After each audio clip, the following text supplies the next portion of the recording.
You ask Tiger to solve. This deals with linear equations with one unknown. The final result is x equals -8. Let's solve it step by step. Simplify the expression.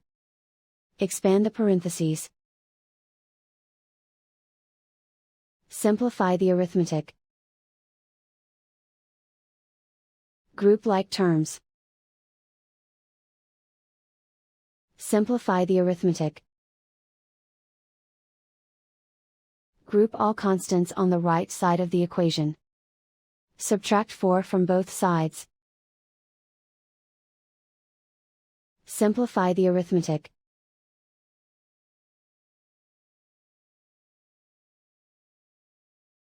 Isolate the x.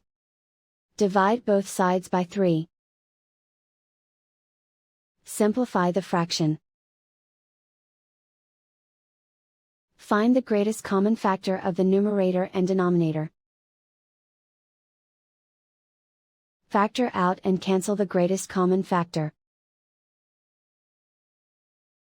And so the final result is x equals -8.